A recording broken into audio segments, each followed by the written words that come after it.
이번 주 사무엘하고요. 바로 시작해 보겠습니다. 사무엘하의 배경은요. 주전 당연히 사무엘상 바로 직후겠죠.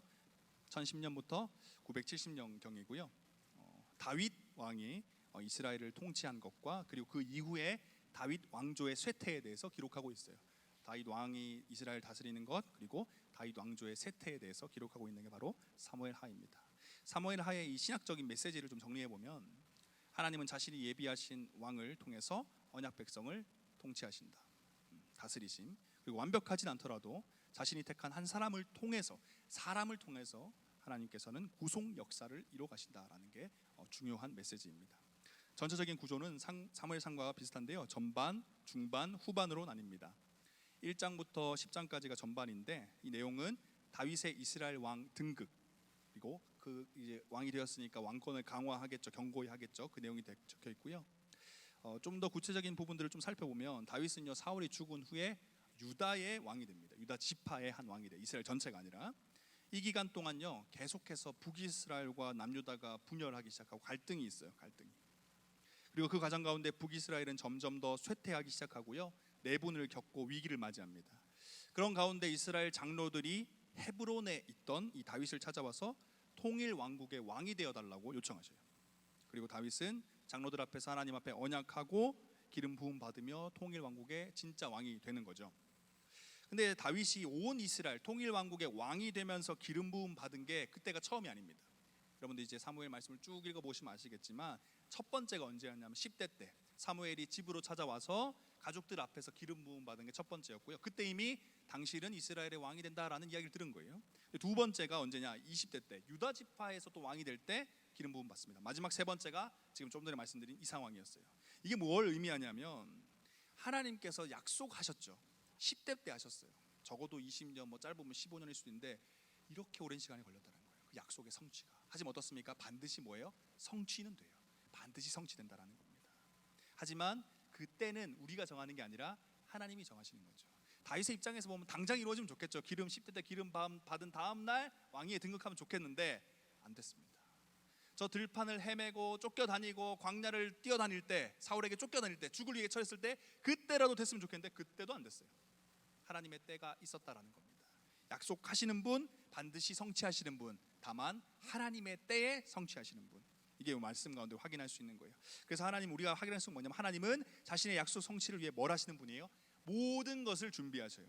실제로 이 말씀을 다윗이 왕에 등극되는 것의 관점에서 이 말씀들을 쭉 살펴보면 무엇보다 다윗을 훈련시키셨죠. 광야에서 쫓겨다니는 것으로 그의 신앙을 훈련시키셨습니다. 뿐만 아니라 북이스라엘을 쇠퇴시켰습니다.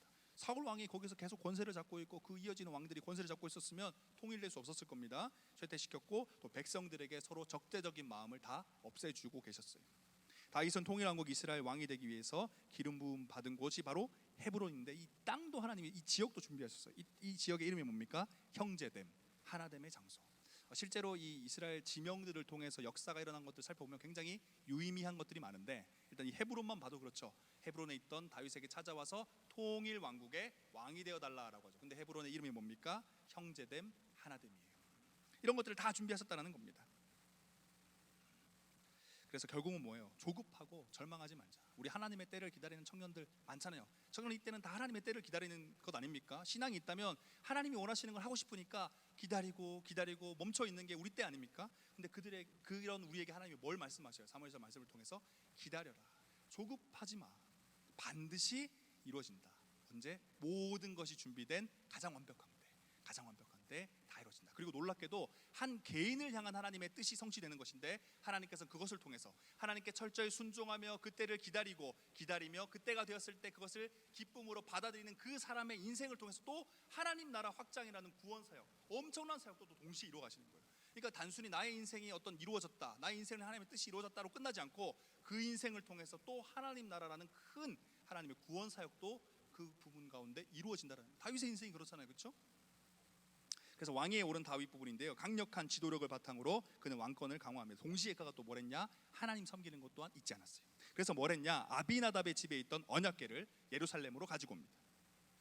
그리고 또 하나님 앞에 성전 건축을 결심하죠. 이게 다윗의 두 번째 위대한 결심인데 첫 번째 결심은 뭐였냐면 골리앗과 싸우겠다라고 결심했을 때가 첫 번째였고, 두 번째가 바로 이 성전 건축입니다. 근데 하나님께서는 거부하시죠. 다윗이 전쟁으로 많은 사람들의 피를 흘렸기 때문에 거절하셨지만, 그렇다고 그의 마음을 미워하지 않으셨어요. 너무 기뻐하셨습니다. 하나님은 솔로몬을 통해서 성전 건축하겠다라고 또 약속을 해주셨고, 뿐만 아니라 다윗 너와 함께하며 하나님 나라가 영원토록 지속되게 만들겠다라고 축복해 주세요. 그래서 여러분, 우리가 하나님 앞에서 그분을 위한 결심을 할 때 정말 하나님이 기뻐하시는 인생 살기 원합니다. 나의 만족과 기쁨이 아니라 하나님을 위해 살기를 원합니다라고 결심할 때, 하나님을 위해서 내가 희생하고 헌신하며 나의 무언가를 소중한 것을 드린다고 결심할 때 하나님 어떻게 하세요? 진심으로 기뻐하셔요. 사실 생각해 보세요. 천지를 지으신 하나님이 우리가 뭐 결심을 한들 뭘 느끼시겠습니까? 감흥이라도 있을까요? 그럼에도 하나님 그러지 않으세요. 우리의 작은 결심이라도 하나님을 위한 것이라면 하나님은 너무너무 기뻐하시고 기대한 것 이상의 축복을 주신다는 거예요. 그래서 저는 여러분들께 도전하고 싶어요. 말씀 읽으시면서 여러분, 작은 결심을 해보셨으면 좋겠어요. 하나님이 원하시는, 그래서 하나님을 향한 진실된 마음의 결심, 이번 한 주 그런 결심이 있으셨으면 좋겠고, 그래서 그 결심한 우리를 하나님이 얼마나 기뻐하는지, 또 얼마나 우리를 축복하시는지를 경험하는 그런 한 주가 되길 원합니다. 이 중반부 부분인데요, 11장 12장 두 장인데 다윗의 범죄가 기록되어 있습니다.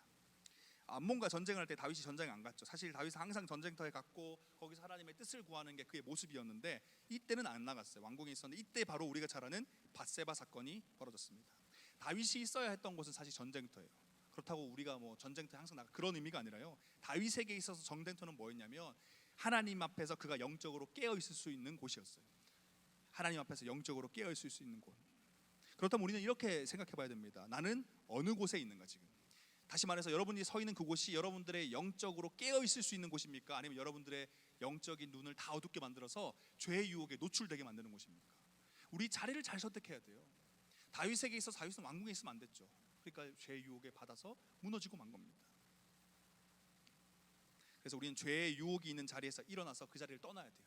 내 삶에서 죄의 유혹을 주고 내 삶을 영적으로 힘들게 만드는 관계가 있다면 그 관계도 정리해야 돼요. 장소도 정리하고 관계도 정리해야 된다는 거예요. 습관도 정리할 수 있어야 됩니다. 왜요? 다윗마저도 무너졌잖아요. 하나님께 그렇게 칭찬받던 다윗마저도 무너졌어요. 자리, 관계, 상황, 나를 둘러싸고 있는 모든 것들이 하나님 앞에 깨어 있을 수 있는 것으로 정리해 나가야 됩니다. 그럼 세상 사람들도 성공하려고 자신의 삶도 다 정리하는데 우리 이거 못 하겠습니까? 이게 필요하다라는 거예요. 그래서 우리 말씀 읽으시면 이 부분도 좀 발견해 보시면 좋겠고요. 이제 그 다음 보면 자신의 죄를 이제 은닉하려고 했다가 선지자 나단을 보내셔서 책망하죠. 근데 여기서 기억할 건 뭐냐면, 죄가요 분명히 용서받습니다. 용서받을 수 있어요. 하나님 회개하면 그분의 사랑과 은혜를 용서받는데, 문제는 뭐냐면 흔적과 결과가 남는다는 거예요. 하나님의 한없는 긍휼과 자비로 분명히 다 용서함 받는데, 이어지는 말씀들을 쭉 보면 다윗 가문 전체가 고통 가운데, 분열 가운데, 정말 절망적인 상황 가운데로 다 몰아갑니다. 그래서 뭐예요? 죄의 흔적과 결과는 남는다는 거예요. 그래서 여러분들께 요청드리고 싶은 건, 물론 죄를 용서하시는 하나님을 경험하는 것 좋습니다.